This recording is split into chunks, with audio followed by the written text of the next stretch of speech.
What if I told you there was a game with Call of Duty shooting, Half-Life puzzles, and the combat and world building of Bioshock?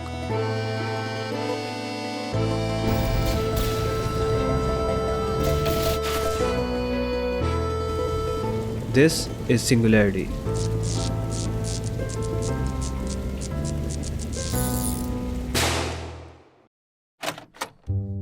Singularity came out in 2010. It's one of those games that tried something unique, didn't sell well, and never got a sequel.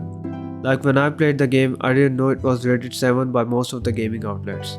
The same reviews sit at very positive right now, so you know anybody who has actually played the game had a good time with it. And honestly, I get why.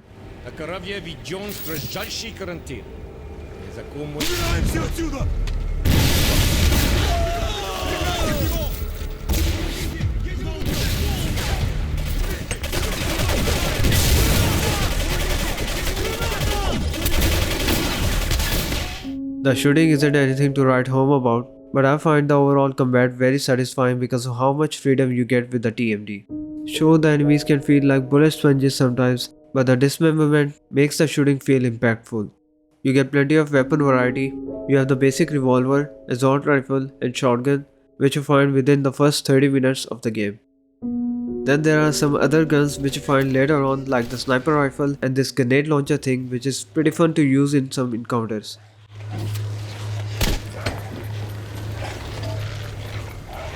My favorite was probably the autocannon minigun, which shreds through enemies like a hot knife through butter. Any weapon you find is then unlocked in the weapons locker, but the best weapons in the game are the special weapons like the Seeker. It is a prototype E99 weapon. It can be unstable, but should help tip the odds in our favor.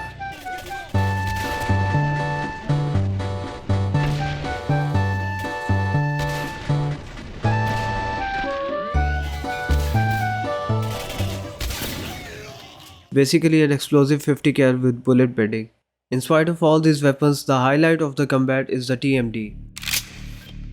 The TMD lets you age or de-age objects and enemies, and the result of the latter is rather disturbing.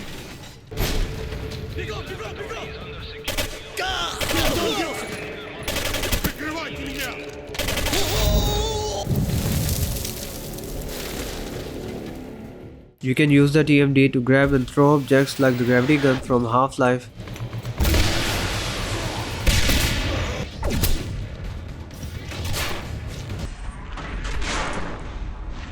There's a melee attack called Impulse, which is basically a blast of force.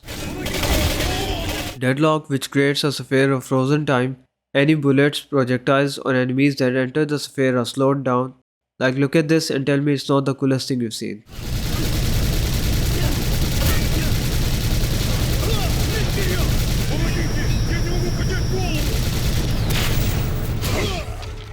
The only limit it has is that it needs E99 batteries to function, which kind of balances the combat. Even that limit is removed near the end of the game, and you basically become a god, slowing time and aging anyone who comes in your way to dust. You can also upgrade your weapons, TMD, and buy perks, which is reminiscent of the older Call of Duty games, which makes sense because Raven Software, the developers of Singularity, have contributed to the development of many Call of Duty titles, so the game has some of that DNA. The game is set on a fictional island called Katorga 12, where the Soviets were mining and experimenting on a highly unstable element called E99. And in true 2000s video game fashion, the experiment went wrong, resulting in a catastrophe which created the Singularity. Our protagonist, Nathaniel Renko, is sent as part of US Special Forces to investigate a massive electromagnetic energy surge emitting from the island. Basically, the whole game runs on the concept of cause and effect with time travel, which reminds me of that Titanfall 2 mission with the same name. Anything you do in the past has a butterfly effect on the present.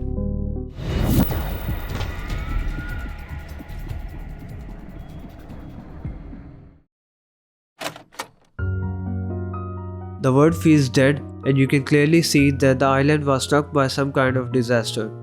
The vibe feels almost like Bioshock at times, with the projectors, audio tapes, and flashback sequences. Like, take a look at this and tell me you don't see it.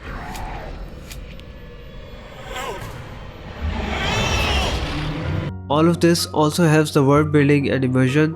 Seeing how everything went wrong and what happened to the victims makes the world feel like its own character. Children, under your desks immediately and put your hands over your heads. Don't worry, everything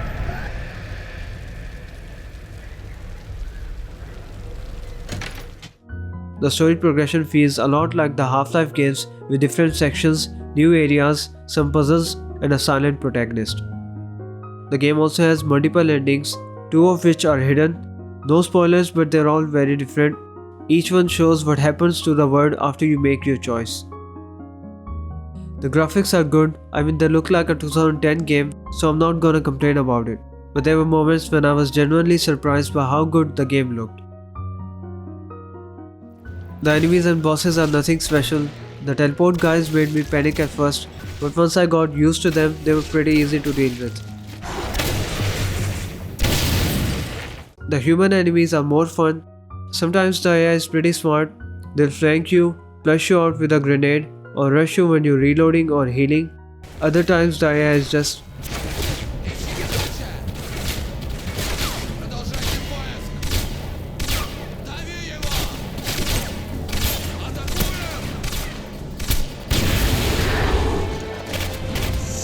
The boss fights are mostly forgettable. The only one I actually had fun killing was this guy.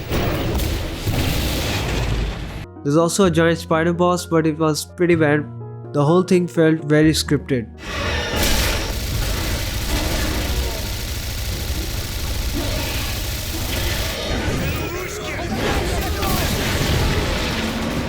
Overall, the satisfying combat and the badassery more than make up for it in my opinion.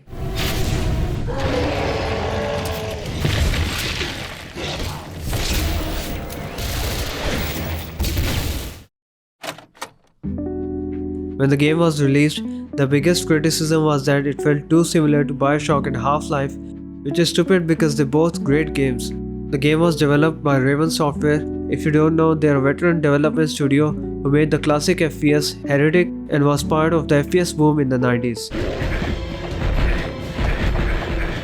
I always assumed we never got a sequel because they were busy with other awesome projects like this one. Let's just take a look at their most recent project.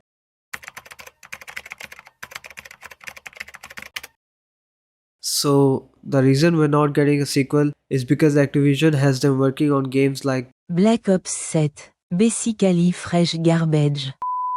Anyway, I had a blast playing this game again on the max settings. I think it still holds up pretty well. If you've never played Singularity and you love FPS games, you should definitely check it out. Thanks for watching and I'll see you in the next one.